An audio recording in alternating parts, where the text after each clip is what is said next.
बहुत बहुत धन्यवाद मिस्टर कमलेश सर। एक बार सभी इस कैंपस में हम लोग जितने लोग उपस्थित हैं, अपनी बात को शुरू करने से पहले आज के दिन जो पहला शब्द निकला था शिकागो में, उस शब्द का उच्चारण करते हुए हम लोग इस कार्यक्रम को, अपनी बात को और इस युवा दिवस को प्रारंभ करेंगे। और शब्द था भारत माता की जय। सबसे पहला शब्द था जो 30 वर्ष की अवस्था में जाकर के अमेरिका में वो छोटा सा बच्चा पहले शब्द का उच्चारण करता है। हम सब मिल करके एक बार भारत माता की जय का नारा करेंगे, उसके बाद फिर अपनी बात को शुरू करते हैं। भारत माता की जय, भारत माता की जय, भारत माता की जय। बहुत बढ़िया।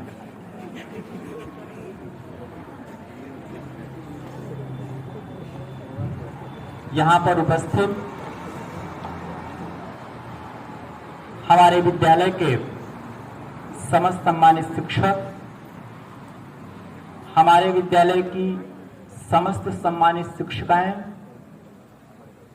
और हमारे प्यारे प्यारे छात्र एवं छात्राओं, और जिनके नाम पर, जिनके काम पर और जिनके व्यक्तित्व पर आज हम और आप उपस्थित हैं, ऐसे नौजवान भाइयों एवं बहनों,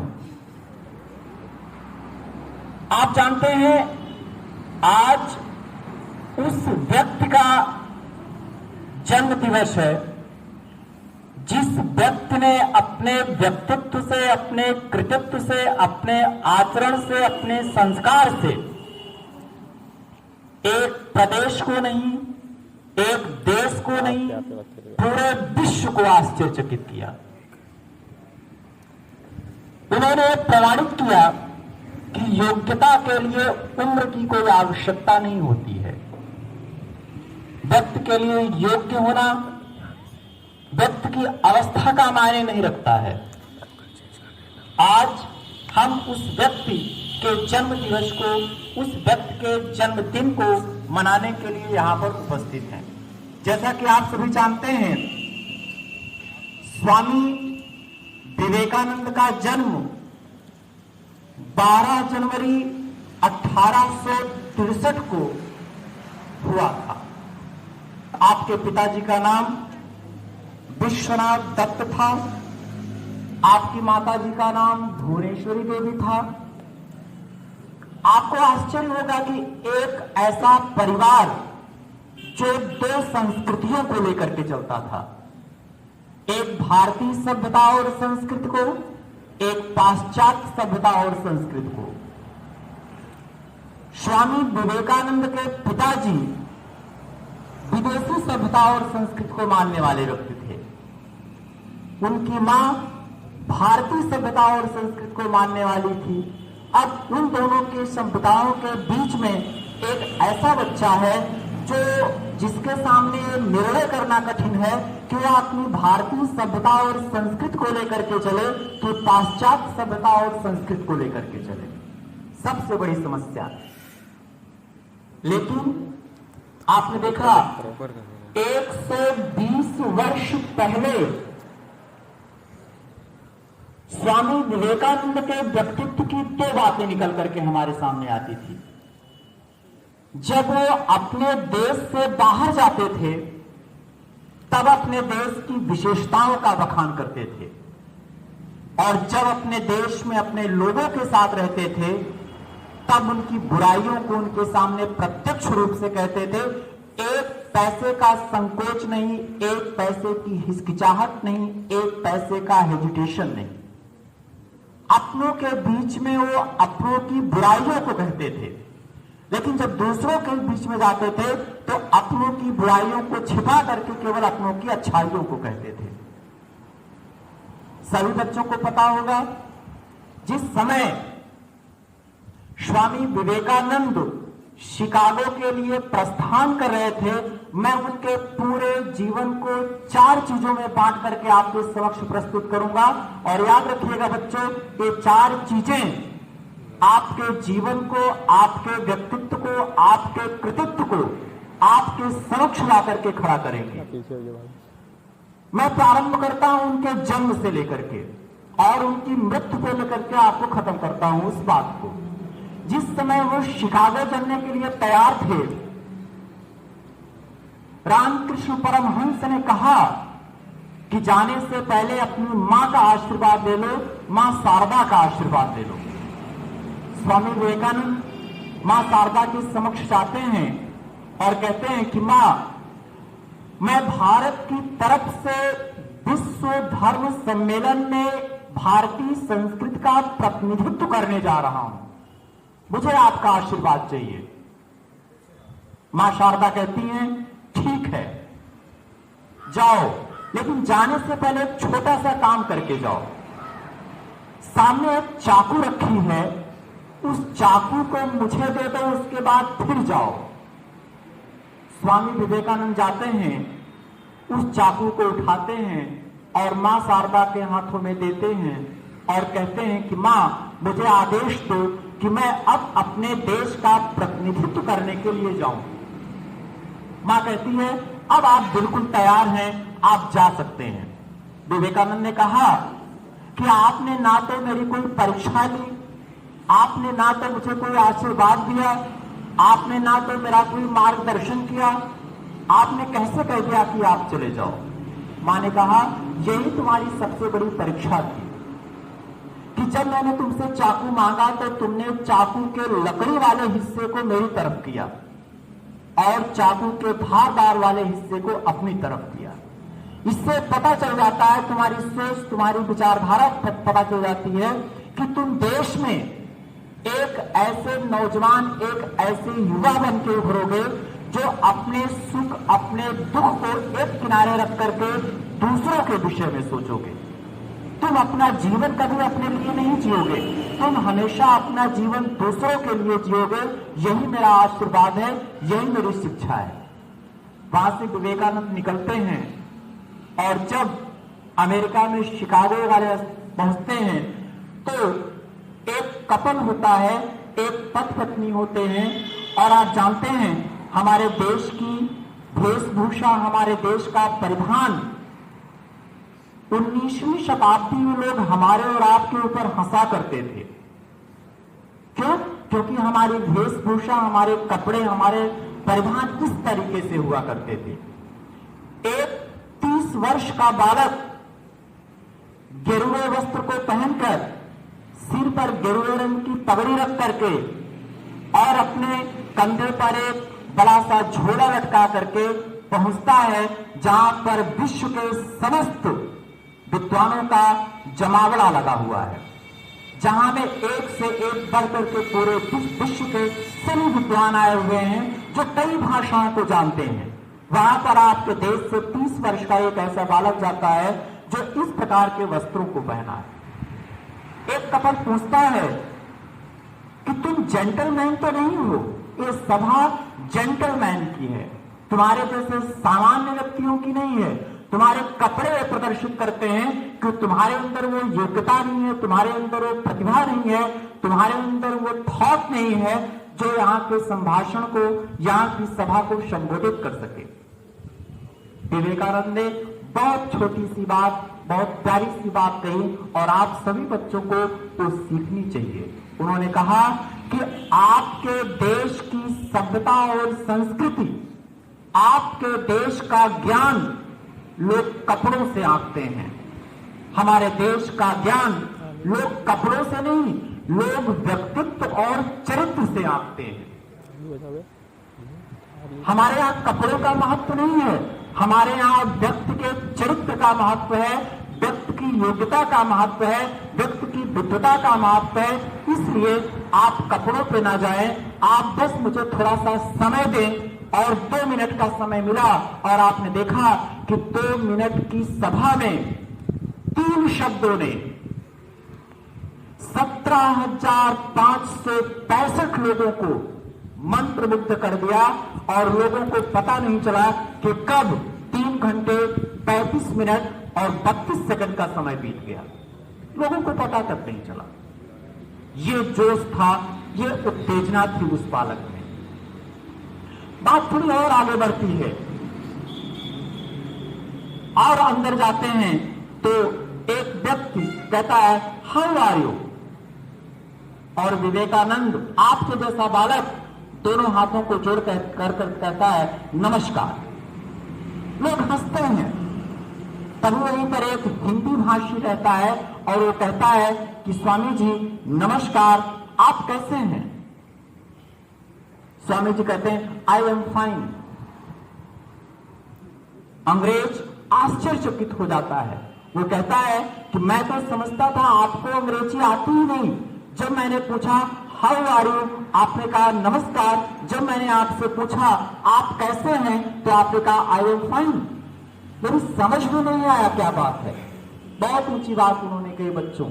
और तीसरी चीज है जो आपको सीखनी चाहिए, उन्होंने कहा जब आपने अपनी मां का सम्मान किया तब मैंने अपनी मां का सम्मान किया। आपकी मातृभाषा अंग्रेजी थी, आपने मुझसे प्रश्न अपनी मातृभाषा में किया तो मैंने भी जवाब अपनी मातृभाषा में दिया। अर्थात आपने अपनी मां का सम्मान किया तो मैंने अपनी मां का सम्मान किया। लेकिन जैसे ही आपने मेरी मां का सम्मान किया वैसे ही मैंने आपकी मां का सम्मान किया। आपने जैसे ही मुझसे मेरी भाषा में प्रश्न पूछा वैसे मैंने आपके प्रश्न का जवाब आपकी भाषा में दिया। इससे ये शिक्षा मिलती है बच्चों, हमें हमेशा एक दूसरे की सभ्यता और संस्कृति का सम्मान करना चाहिए। हमारे यहां पहले 18वीं शताब्दी में ना तो कोई हिंदू था, ना तो कोई मुस्लिम था, ना तो कोई सिख था, ना तो कोई ईसाई था, कोई नहीं था। हमारे यहाँ एक संस्कृति थी वसुधैव कुटुंबकम, जिसमें गीता में भगवान श्री कृष्ण ने बहुत अच्छे शब्दों में लिखा कि प्रज्ञा उत्पत्ति ब्राह्मणा, आजान बाहु उत्पत्ति क्षत्रिया चा, उदरा उत्पत्ति वैश्या चा, पादा उत्पत्ति शूद्र। हमारे यहाँ कोई जात थी ही नहीं। एक 21वीं शताब्दी में हमारे आपके जैसे पढ़े लिखे लोगों ने हमें और आपको एक दूसरे में बांटने की कोशिश किया और एक नारा बना दिया हिंदू मुस्लिम सिख ईसाई आपस में सब भाई भाई, अर्थात सब आपस में भाई हैं। हिंदू हिंदू का भाई, मुस्लिम मुस्लिम का भाई, सिख सिख का भाई, ईसाई ईसाई का भाई, आपस में सब भाई हैं। तो आपको सोचने की बात है बेटा, हम आपस में नहीं, हम एक दूसरे के भाई हैं। अर्थात हम उस देश के पुजारी हैं जहां पर वसुधैव कुटुंबकम कहा जाता है, जहां पर ईद में हम सेवई खाने जाते हैं और दिवाली में लोग दीपक जलाने आते हैं। हम उस देश के रहने वाले हैं और उस देश का 30 वर्ष का बालक अमेरिका में जाकर के आपकी प्रभुता को प्रसारित करता है। और चौथी बात, सबसे महत्वपूर्ण बात, जब उन्होंने कहा कि प्यारे अमेरिका में रहने वाले मेरे भाइयों और बहनों, उनके इस वक्तव्य से वहां पर उपस्थित एक महिला इतनी प्रभावित हुई कि वह उनके पास पहुंचती है और कहती है मैं आपसे विवाह करना चाहती हूं। 4 चीजें मैं आपको बता रहा हूं, ये चौथी चीज। उन्होंने कहा मैं आपसे विवाह करना चाहती हूं। उन्होंने कहा कि बहन ऐसा संभव नहीं है क्योंकि मैं एक सन्यासी हूं और सन्यासी कभी विवाह नहीं करता, वह अपने जीवन को दूसरों को समर्पित कर देता है। मैंने अपना जीवन दूसरों को समर्पित कर दिया है, मैं आपसे विवाह नहीं कर सकता। उन्होंने कहा कुछ भी हो, मुझे आपसे विवाह करना ही करना है। उन्होंने कहा क्यों? महिला ने कहा मुझे आपके जैसा एक पुत्र चाहिए जो इतना तेजवान हो, इतना बुद्धिमान हो, जो अपने कार्य से, अपने व्यक्तित्व से पूरे देश को, पूरे विश्व को आश्चर्यचकित कर सके। उन्होंने कहा यह तो संभव नहीं है, इसमें तो बड़ा समय लगेगा। ऐसा है, आप मेरे जैसा पुत्र चाहती हैं तो ऐसा करिए कि इसी वक्त आप मुझे अपना बेटा बना लीजिए, आप मेरी मां बन जाएंगी और मेरे जैसा पुत्र नहीं, आप मुझे ही पुत्र के रूप में प्राप्त कर लेंगी। इससे पता चलता है कि एक व्यक्ति का चरित्र कैसा होना चाहिए, एक व्यक्ति का कैरेक्टर कैसा होना चाहिए। और स्वामी जी ने प्रमाणित किया कि व्यक्ति का चरित्र व्यक्ति के व्यक्तित्व को बनाता है और व्यक्ति का व्यक्तित्व व्यक्ति के कृतित्व से बनता है और व्यक्ति का कृतित्व व्यक्ति के संस्कार से बनता है और आपके संस्कार आपके व्यवहार से बनते हैं और आपके व्यवहार आपकी संगत से बनती है और आपकी संगत आपके माहौल से बनता है और आपका माहौल आपके मित्रों से बनता है। अर्थात विवेकानंद ने प्रमाणित किया कि अगर संस्कार को बनाना है, अपने व्यक्तित्व को बनाना है, अपने चरित्र को बनाना है, अपने कैरेक्टर को बनाना है तो अपनी संगत को बनाओ, अच्छी संगत में रहो। सोच के देखो बच्चों, जिस देश में 65% आबादी आपके उम्र की हो, 30 वर्ष के बच्चों नौजवानों की उम्र की हो, वह देश युवा देश बनने से कैसे रुक सकता है? कौन रोक सकता है उसको? और उसके सीधे सीधे प्रमाण आप हैं, उसके प्रमाण आप हैं बच्चों। आप देश में परिवर्तन ला सकते हैं। आज हमें युवा दिवस इसलिए नहीं मना रहे हैं, आप कभी लंबे लंबे भाषणों पे मत जाओ बच्चों। आप उन 4 चीजों को अपने जीवन में अनुसरण करने की कोशिश करो। हम स्वामी विवेकानंद तो नहीं बन सकते हैं, लेकिन स्वामी विवेकानंद के बताए हुए कुछ कदमों पर चल जरूर सकते हैं और उनकी शिक्षाओं को अपने जीवन में उतार करके एक छोटा सा परिवर्तन जरूर ला सकते हैं। और हमें आपको वही करने की आवश्यकता है। आपसे, आपके अंदर से प्रत्येक विद्यार्थी के अंदर वो जोश होना चाहिए, वो जिज्ञासा होनी चाहिए, वो प्रतिभा होनी चाहिए जो विवेकानंद के अंदर थी। आपको याद होगा विवेकानंद ने अपने मृत्यु के समय में एक चीज बताई। जब उनका अंतिम समय था तो उनके एक शिष्य ने पूछा कि आज आप हमें छोड़ के जा रहे हैं, आप मुझे कुछ दे करके जाइए। उन्होंने कहा बस एक चीज ले लो और वो है एकाग्रता। एकाग्रता ले लो, तुम स्वयं विवेकानंद बन जाओगे। उन्होंने कहा कैसे? उन्होंने कहा मेरे पास 10 मिनट का समय है, एक कुत्ता बैठा हुआ है, इस कुत्ते को 5 मिनट तुम घुमा करके वापस आ जाओ। मृत्यु के अंतिम समय की बात बता रहा हूं। 5 मिनट के लिए घुमा करके इसको वापस लेकर के आ जाओ। वह व्यक्ति जाता है, कुत्ते को लेकर के 5 मिनट तक घुमाता है और घुमाने के बाद 5 मिनट बाद जब फिर वापस लौट करके आता है तो आदमी हाँफ रहा होता है और कुत्ता बिल्कुल जनरल सामान्य अवस्था में रहता है। विवेकानंद ने पूछा तुम हाँफ क्यों रहे हो, क्यों हाँफ रहे हो? उस व्यक्ति ने कहा एक कुत्ता इतना परेशान कर रहा था, कभी इधर भग रहा था, कभी उधर भग रहा था, कभी उधर भग रहा था और मैं इसको कंट्रोल करने में इतना परेशान हो गया कि मैं हाँफने लगा। विवेकानंद ने कहा यही है एकाग्रता। यदि आपका मन, आपके विचार कई क्षेत्रों में जाएंगे तो आप कभी एकाग्र नहीं हो पाएंगे, आप कभी कंसंट्रेट नहीं हो पाएंगे। और अगर आप एकाग्र नहीं हो पाएंगे, आपकी एकाग्रता नहीं होगी तो आपको आपके जीवन का लक्ष्य कभी नहीं मिलेगा। और अगर आपको आपके जीवन का लक्ष्य प्राप्त करना है बच्चों तो एकाग्र होना पड़ेगा। स्वामी विवेकानंद के जैसी धैर्य धारण करना पड़ेगा। आपको पता है स्वामी विवेकानंद 2 पंचों के बीच में किताबें रख करके पढ़ लिया करते थे। किताब का पेज नहीं खोलते थे, केवल 2 पंचों के बीच में अपनी किताबें रखते थे और किताबों के प्रत्येक पन्ने को पढ़ लिया करते थे। एक ही एकाग्रता। और वो सारी चीजें हमारे अंदर हैं बेटा, हमारे आपके अंदर हैं। आप देखते हैं अक्सर आप अपने किसी काम से अपने शिक्षक को दुखी करते हैं, अपने परिवार को दुखी करते हैं। एक शिक्षा विवेकानंद से ये भी ले लो। जिस समय रामकृष्ण परमहंस मृत्यु की कगार पे थे, मरने वाले थे, उन्हें कैंसर हो गया था रामकृष्ण परमहंस को, उनके मुंह से खून गिरता था, कफ गिरती थी, उनके शिष्य घृणा करते थे और उस कफ और खून को विवेकानंद अपने हाथों की हथेलियों पर रख करके साफ किया करते थे। एक था अपने शिक्षक के प्रति उस विद्यार्थी का समर्पण। तो आज के दिन ये जो युवा दिवस मनाया जा रहा है बच्चों, इस युवा दिवस पे बस एक चीज याद रखो, हमेशा 4 बातें। पहली, कभी स्वयं के विषय में ना सोचो, हमेशा दूसरों के विषय में सोचो। स्वयं के नहीं, परिवार के विषय में सोचो, देश के विषय में सोचो, शिक्षक के विषय में सोचो, कभी स्वयं के विषय में मत सोचो। दूसरी बात, कभी भी अपनी सभ्यता और संस्कृति को दूसरों की सभ्यता और संस्कृति के लिए कुर्बान मत करो, अपनी सभ्यता और संस्कृति पर गर्व करो। और तीसरी चीज, कभी भी अपनी योग्यता की पहचान अपने कपड़ों से नहीं, अपने चरित्र से करो।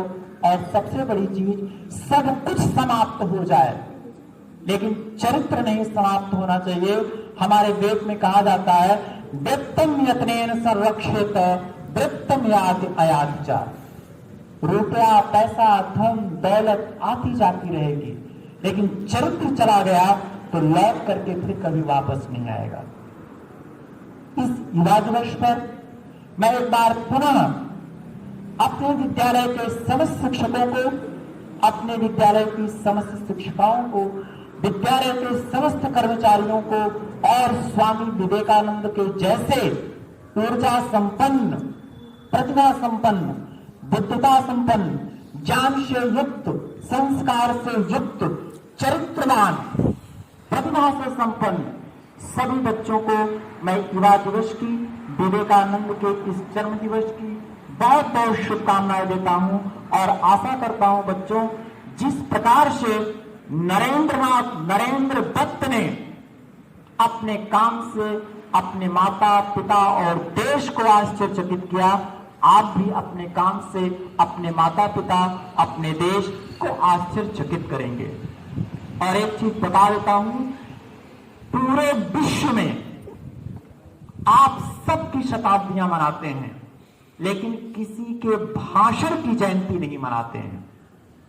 कल्पना करो, आज आप नरेंद्र दत्त के भाषण की जयंती मनाते हैं। पूरे विश्व में कभी किसी भाषण जयंती नहीं मनाई जाती है, लेकिन पूरा विश्व शिकागो के उस 2 मिनट के संभाषण को दिया गया था, 2 मिनट के संभाषण की जयंती मनाता है। पूरा विश्व उस 2 मिनट के भाषण को याद करता है, तो निश्चित रूप से कुछ विशेष चीजें रही होंगी। आप सभी का जीवन मंगलमय हो।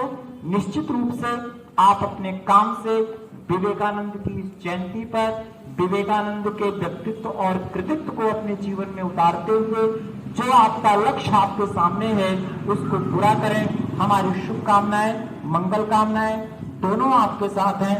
पूरे विद्यालय परिवार की तरफ से सभी पूर्व बच्चों को, सभी छात्राओं को, सभी छात्रों को इस विवेकानंद जयंती की, युवा दिवस की बहुत बहुत शुभकामनाएं। बहुत बहुत धन्यवाद।